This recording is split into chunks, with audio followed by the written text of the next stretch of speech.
Hello दोस्तों, नमस्कार। आप सभी का स्वागत है हमारे YouTube चैनल में। आज की क्लास में हम लोग क्लास 10 के सामाजिक विज्ञान के महत्वपूर्ण प्रश्नों के साथ में आज जुड़े हैं। दोस्तों, जितने भी क्वेश्चन हम लिए हैं, एक क्वेश्चन बिहार बोर्ड के परीक्षाओं में हर साल पूछता है। ये ऐसे प्रश्न है जो कि एग्जाम में पूछा गया है और पूछने की संभावना है। जैसे पहला क्वेश्चन दिया है दोस्तों, ये ब्राहा श्रुतिकरण किसे कहते हैं। और देखिए, ये 2011-12 में पूछा गया था। एक प्रश्न 2011-2021 में पूछा गया था। इस समझ जाओ कि कितना महत्वपूर्ण प्रश्न है, क्योंकि ये देखिए साल भर के लिए अंतराल में पूछा गया, तो ये कोई सही नहीं रहता है। तो कुछ सिलेबस जो होता है एक ही होता है, और इसे कहते हैं कि देखो पहला कुछ इसके क्वेश्चन को हम पढ़ के सुनाते हैं।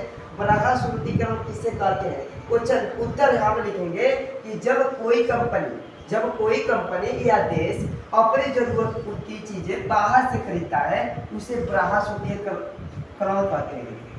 कहने के तात्पर्य है कि जब कोई कंपनी या कोई देश मतलब बाहर की चीजों को अपने अनुसार खरीदता है, और उसे क्या कहते हैं, ब्राहा श्रुतिकरण कहते हैं। आगे देखो दोस्तों, दूसरा नंबर प्रश्न क्या है, उदारीकरण का परिभाषित करें। उदारीकरण को परिभाषित करें। ये क्वेश्चन क्या है, 2014 और 2022 में पूछा गया था। ये इतना इम्पोर्टेंट क्वेश्चन है कि ये भी देखो पूछने की संभावना रहता है। देखो 2024 में 14 में पूछा था, 2022 में पूछ दिया, इतने साल के बाद पूछा। देखो ये हमेशा रिपीट होता जाता है। अब देखो यहाँ पर क्या कर रहा है, उदारीकरण से परिभाषित करें।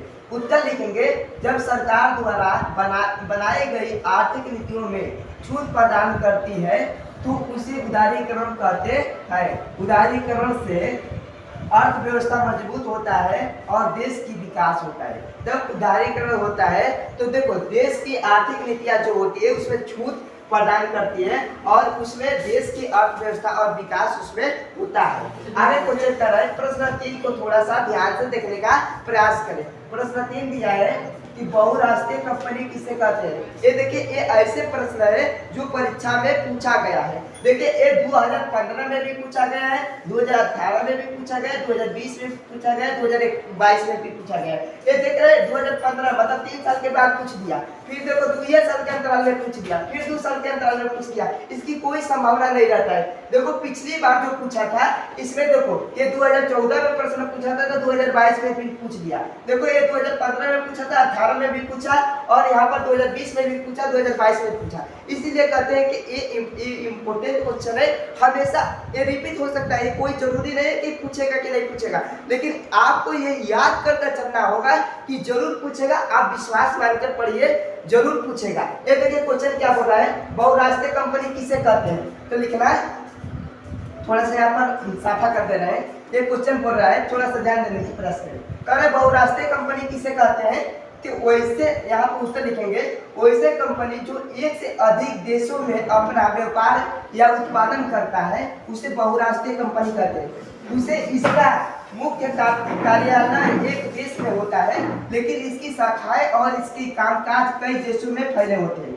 राष्ट्रीय कंपनी किसे कहते हैं, मतलब देखिए यहाँ पर समझने का प्रयास कीजिए,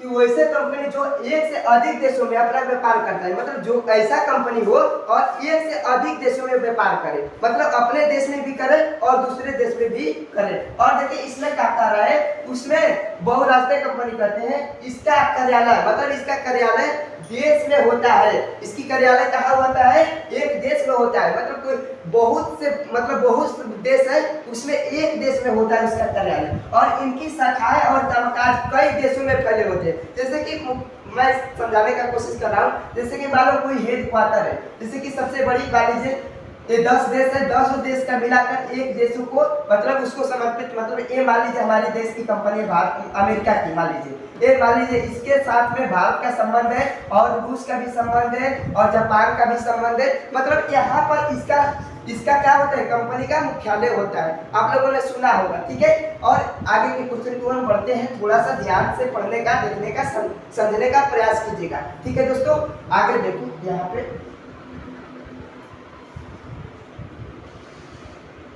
अब देखो यहाँ पर क्वेश्चन नंबर 4 का कर रहा है।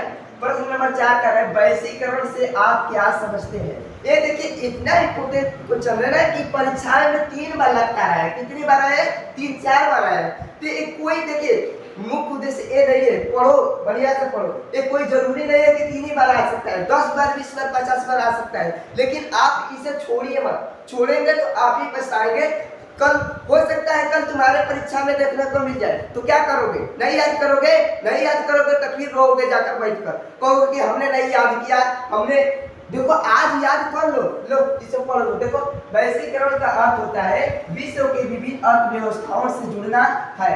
इस व्यवस्था में वस्तुओं के आयात और निर्यात पर कोई प्रतिबंध नहीं होता है। इसके अंतर्गत विश्व के सभी अर्थव्यवस्थाएं एक बाजार या एक अर्थव्यवस्था के रूप में लेती है। मतलब करने का अर्थ है कि इसमें देखो विश्व के अर्थव्यवस्थाओं से क्या करता है? जोड़ता है, और इसमें वस्तुओं का आयात और निर्यात करता है, नहीं करता है। आयात निर्यात का मतलब क्या होता है? आयात का मतलब जो सामान मंगाया जाता है, निर्यात का मतलब जो सामान भेजा जाता है। ठीक है, यहाँ पर देखने का प्रयास कीजिए। प्रश्न नंबर 5 की ओर चलते हैं। प्रश्न नंबर 5 क्या दिया है देखने का प्रयास कीजिए। कर स्वयं सहायता समूह से आप क्या समझते हैं? ये देखिए ऐसा प्रश्न है 2012 में भी पूछा है, 2022 में पूछा है, 2023 में पूछा है। अब देखो इसका मुख्य उद्देश्य क्या है, थोड़ा सा हम समझाने का प्रयास करेंगे।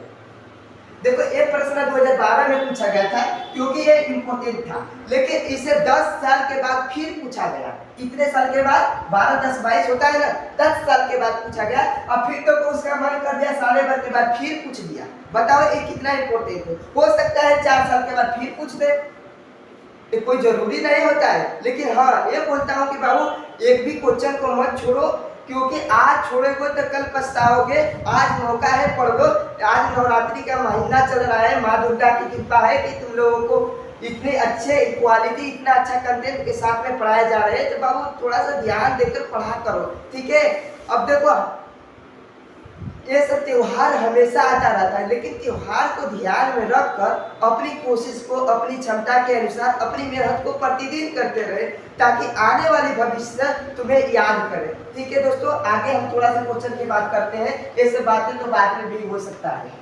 देखिए स्वयं सहायता समूह से आप क्या समझते हैं?